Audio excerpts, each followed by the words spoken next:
When me and my best friend were younger, we would ask our babysitter to take us to the school playground at night so we could play hide and seek.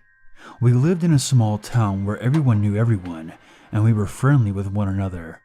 So this wasn't abnormal or dangerous, at least not at the time. One night we went over past our bedtimes, but our parents were cool and let us stay up to play hide and seek. At one point, I was trying to find my friend and my babysitter. As I looked for them, a car slowly drove by the playground. Their lights were off and the windows were tinted. I watched them as they drove by and felt as though they were watching me.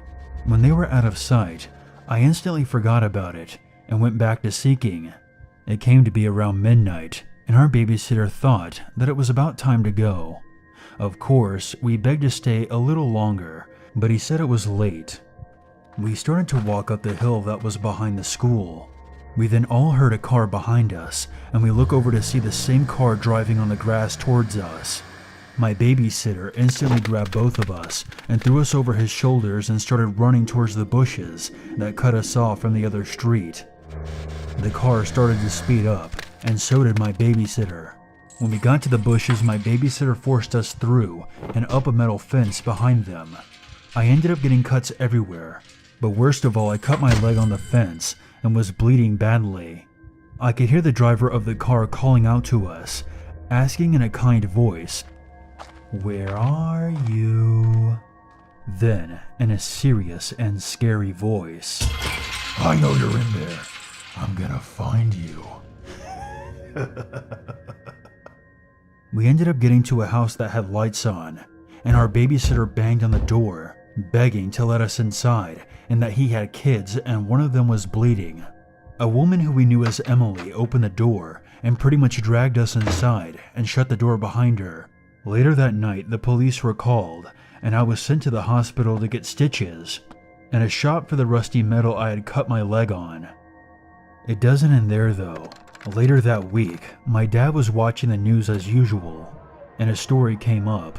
It showed the playground that we were at a couple of nights ago, and showed two medics rolling a body covered with a white sheet into an ambulance. The girl had been dead for a couple of days, and her body hadn't even been there for very long. The killer was never found, so he could still be out there. Sometimes I wonder if the man in the car did get us. Would we have been in the same situation that girl ended up in, and she would have been watching the news to see our bodies being rolled into an ambulance? It makes me feel guilty, but I will never, and have never, stepped another foot in that playground since.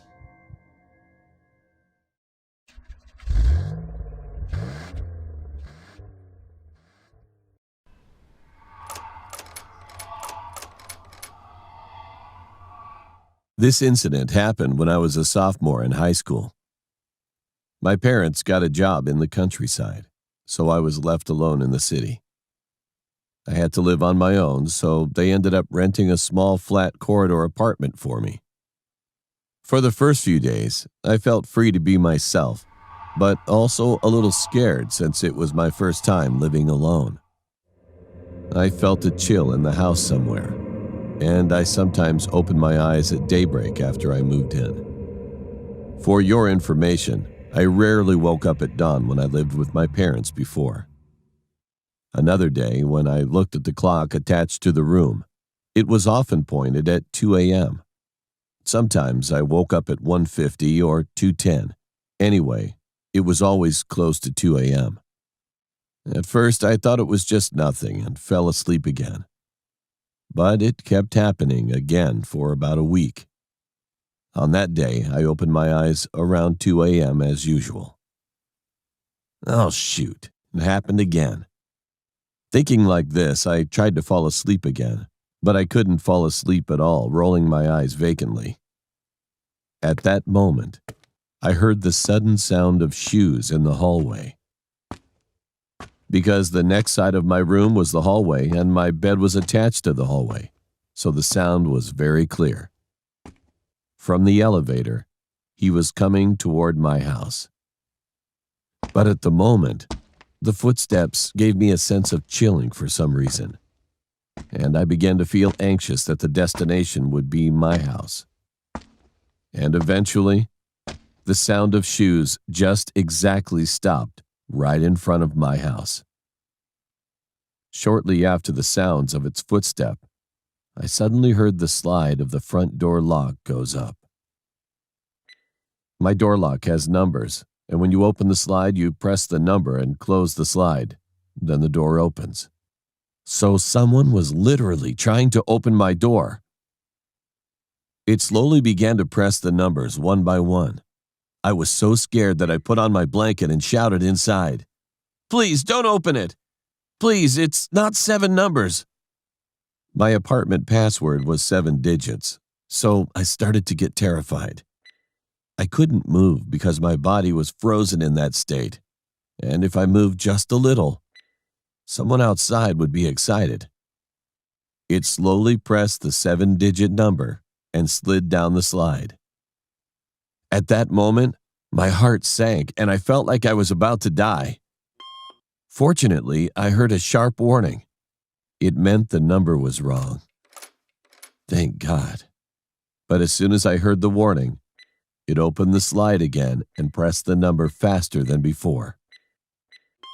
When it got it wrong again, it pressed the number frantically. It was incomparably faster than when I pressed my password as fast as I could to go to the bathroom in a hurry after I came back from school. As the number kept getting wrong a few times, the door lock machine automatically recognized that it was an error and stopped. The outside was calmed down for a long time, so I took a breath and got out of my bed quietly. As soon as I was about to get out of bed to drink a cup of water in the kitchen, something suddenly crossed my mind. Why can't I hear the shoe sound? Is he still out at the door?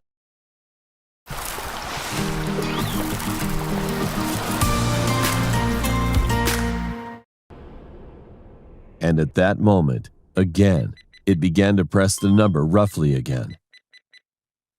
Come to think of it, it might have known the fact that it would work again shortly after the machine stopped, so it just waited in front of the machine. At the moment, I got goosebumps. So I ran to the front door, put a chai, and jumped back into bed. The moment I just put on my blanket, the outside suddenly calmed down again. It didn't press the number even though the machine didn't stop. Is the door opened? Shaking in anxiety, I lifted the blanket slightly, but there was no one. And as soon as I was relieved, I heard a little sound from the back of my head. To be exact, it was from under the bed. "You didn't think I'd make it, did you? Did you? Did you?"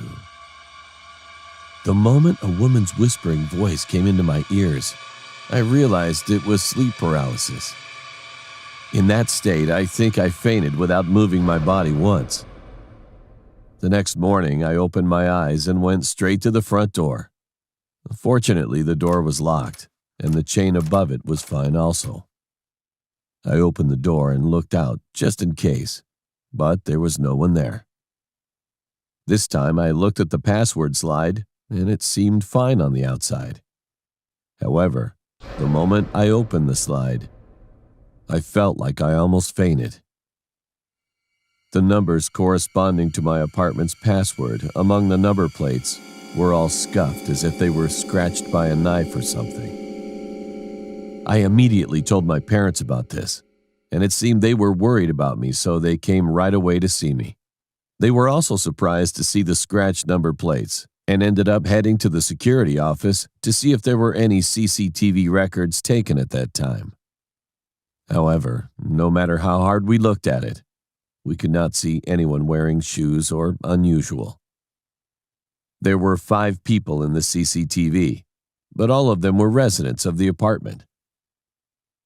Eventually, the door lock was replaced with a new one, and my parents stayed at home for a few days and went back again. After that, I gradually didn't wake up at dawn. I haven't believed in any unusual phenomenon in my life, but I could say it was definitely strange after experiencing them for the first time. Even now that I think about it, I think I'm getting goosebumps.